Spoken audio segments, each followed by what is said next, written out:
श्री शिवाय नमस्तुभ्यम। हर हर महादेव। मंगलवार 11 मार्च को प्रदोष है। प्रदोष के दिन प्रदोष काल में की गई भोलेनाथ की आराधना कभी भी खाली नहीं जाती है। गुरुजी कहते हैं प्रदोष का यदि आप व्रत नहीं करते हैं, प्रदोष के दिन कोई विशेष कार्य भी नहीं करते हैं, तो भी यदि आप शिवालय जाकर प्रदोष काल में कुछ भी जैसे एक चावल का दाना ही बाबा को यदि अर्पित कर देते हैं तो आपके सारे कार्य पूर्ण हो जाते हैं। चाहे आप एक बेलपत्री अर्पित कर दें, उसका भी आपको फल मिलता है। एक लोटा जल चढ़ा दें या शिवालय में जाकर दीप जला दें तो भी आपको अनंत गुना फलों की प्राप्ति होती है। तो आज की वीडियो में हम पूज्य गुरु जी के द्वारा बताए गए प्रदोष के उपायों की बात करेंगे।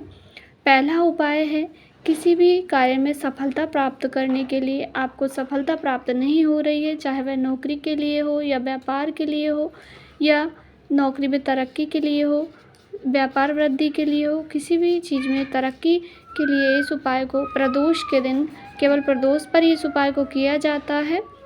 प्रदोष के दिन प्रदोष काल में एक बेलपत्री की तीनों पत्तियों का जहाँ मिलन हुआ है उस स्थान पर पीले चंदन की एक बिंदी लगानी है और बेलपत्री की बीच वाली पत्ती पर एक चावल का दाना रख के अपने मन की कामना कहते हुए हरि हर महादेव का नाम स्मरण करके भोलेनाथ की शिवलिंग पर अर्पित कर दीजिए। उसके बाद यदि आप एक लोटा जल लेकर गए हैं तो चढ़ा दीजिए, नहीं लेकर गए हैं तो केवल बेलपत्री और चावल का दाना चढ़ाने से ही आपका उपाय पूर्ण हो जाता है। भोलेनाथ से अपने मन की बात अवश्य कहिएगा। गुरुजी ने कहा इस उपाय को प्रदोष के दिन करके देखिएगा, बाबा आपकी अवश्य ही सुनेंगे।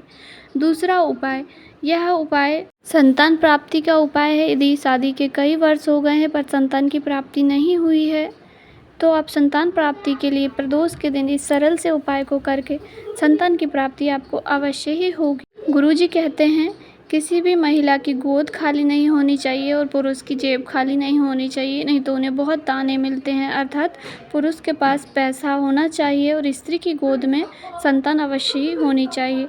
तो संतान प्राप्ति के लिए पति और पत्नी मिलकर इस उपाय को, या पति पत्नी दोनों करें या अकेली पत्नी या अकेले पति भी इन उपाय को कर सकते हैं। उपाय आपको प्रदोष के दिन शाम को प्रदोष काल वह समय होता है सूर्य डूबने से 45 मिनट पहले से लेकर 45 मिनट बाद तक का समय प्रदोष काल होता है और इसी समय में आपको यह उपाय करना है। आपको एक दीपक लेना है, चाहे आप मिट्टी का ले लें, चाहे आप किसी भी धातु का ले लें या आटे का आप दीपक बना लें। उसमें आपको 2 बत्ती लगानी है। 2 लंबी बत्ती आप लगा सकते हैं या 2 गोल बाती भी लगा सकते हैं। एक ही दिए में 2 बत्ती रखकर उसमें घी भरकर प्रदोष काल में शिवालय में शिवलिंग के पास में प्रज्वलित कर देना है। अपने संतान की कामना कर लीजिए, हे बाबा मुझे संतान दीजिए, मैं आप ही के भरोसे हूँ, हम आपके बालक हैं, ताने सुन सुन कर थक गए हैं। इस प्रकार से आप प्रार्थना कर लीजिए बाबा से। बाबा आपकी गोद में संतान अवश्य ही देंगे। आप इस उपाय को प्रदोष से प्रारंभ करके 2 से 3 प्रदोष कीजिएगा। वैसे तो गुरुजी ने कहा एक ही प्रदोष में आपको इसका लाभ जरूर मिलेगा, पर आप महीने में 2 प्रदोष आती है तो दोनों प्रदोष पर करके देखिएगा। तीसरा उपाय, यह उपाय अभी हाल ही में गुरुजी की जो कथा भटिंडा पंजाब में चल रही है उसी कथा का 5वें दिन की कथा में गुरुजी ने उपाय बताया है। यदि आपके पास पैसे की कमी है, आप दूसरों से पैसे मांगते हैं, रिश्तेदारों से पैसे मांगते हैं पर कोई भी पैसा देता नहीं है, चाहे आपको कितने भी पैसे की आवश्यकता पड़ गई हो, लाख 2 लाख 5 लाख, तो गुरुजी ने कहा आप किसी के सामने हाथ मत फैलाइए, क्योंकि आज की दुनिया में कोई भी किसी का नहीं होता है।